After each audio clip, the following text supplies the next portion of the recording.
नमस्कार दोस्तों, आज मैं आपको एक नई कहानी सुनाने जा रहा हूं। ये कहानी है राजा कृष्णदेव राय और उनके सबसे प्यारे मंत्री तेनालीराम की। आप जानते हैं, राजा कृष्णदेव राय बहुत ही न्यायप्रिय और बुद्धिमान राजा थे, लेकिन कभी-कभी वह भी ऐसी परिस्थितियों में फंस जाते थे जहां उन्हें समझ नहीं आता था कि क्या करना चाहिए। ऐसी ही एक कहानी मैं आपको आज सुनाने जा रहा हूं। तो हुआ यूं कि एक बार कुछ व्यापारी दूर देश से कुछ खूबसूरत अरबी घोड़े लेकर विजयनगर आए।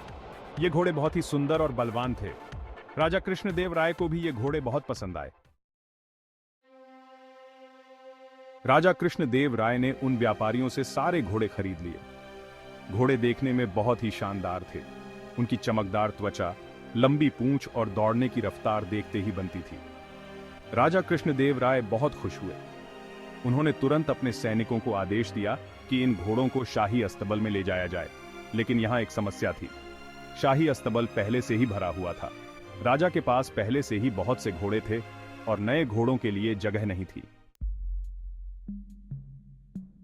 राजा कृष्णदेव राय चिंता में पड़ गए। उन्हें समझ नहीं आ रहा था कि इन नए घोड़ों को कहां रखा जाए। उन्होंने अपने मंत्रियों से सलाह मांगी। कुछ मंत्रियों ने कहा कि एक नया अस्तबल बनवाया जाए। कुछ ने कहा कि कुछ पुराने घोड़ों को बेच दिया जाए। लेकिन राजा कृष्णदेव राय को इनमें से कोई भी सुझाव पसंद नहीं आया।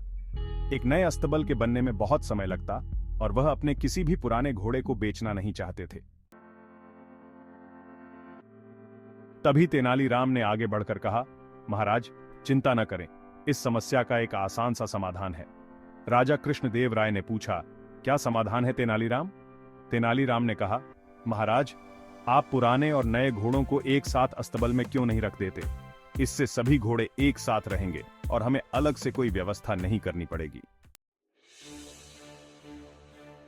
राजा कृष्णदेव राय को तेनालीराम का यह सुझाव कुछ अजीब लगा, लेकिन फिर भी उन्होंने तेनालीराम पर भरोसा किया और उन्हें ऐसा करने का आदेश दे दिया। सभी घोड़ों को एक साथ शाही अस्तबल में रख दिया गया। राजा कृष्णदेव राय को उम्मीद थी कि सब कुछ ठीक रहेगा, लेकिन उनके मन में थोड़ी चिंता भी थी।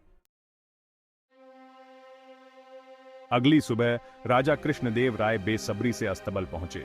वे यह देखना चाहते थे कि क्या उनके घोड़े ठीक हैं, लेकिन जैसे ही उन्होंने अस्तबल में प्रवेश किया, उनके होश उड़ गए। सभी पुराने घोड़े कमजोर और बीमार दिख रहे थे। वे मुश्किल से खड़े हो पा रहे थे। नए घोड़े इसके विपरीत स्वस्थ और तंदुरुस्त दिख रहे थे। तेनालीराम भी राजा के साथ अस्तबल में मौजूद थे। राजा कृष्णदेव राय ने गुस्से से तेनालीराम से कहा, तेनालीराम, ये तुमने क्या किया? मेरे सारे पुराने घोड़े बीमार पड़ गए हैं। तेनालीराम ने शांत भाव से कहा, महाराज, घबराइए नहीं, ये तो होना ही था। राजा ने पूछा, मतलब? तेनालीराम ने समझाया, महाराज, नए घोड़े बहुत ही बलवान और स्वस्थ हैं। जब आपने उन्हें पुराने घोड़ों के साथ रखा तो उन्होंने सारा खाना खुद ही खा लिया। पुराने घोड़ों को खाने को नहीं मिला, इसलिए वे कमजोर हो गए। राजा कृष्णदेव राय को अपनी गलती का एहसास हो गया। उन्होंने तेनालीराम की बात समझ ली थी। वे समझ गए थे कि उन्होंने जल्दबाजी में फैसला ले लिया था।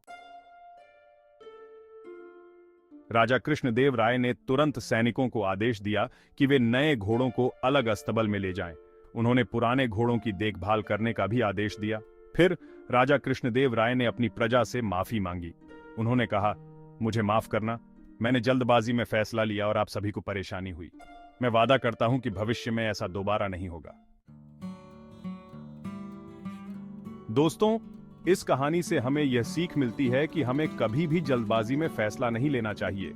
हमें हमेशा सोच समझकर ही कोई कदम उठाना चाहिए। यह कहानी हमें यह भी सिखाती है कि एक सच्चा नेता अपनी गलतियों को स्वीकार करने से नहीं हिचकिचाता। राजा कृष्णदेव राय ने अपनी गलती स्वीकार की और अपनी प्रजा से माफी मांगी। ये एक सच्चे नेता की निशानी है। तो दोस्तों, ये थी राजा कृष्णदेव राय और तेनालीराम की कहानी। मुझे उम्मीद है कि आपको यह कहानी पसंद आई होगी। अगली बार मिलते हैं एक नई कहानी के साथ। तब तक के लिए नमस्कार।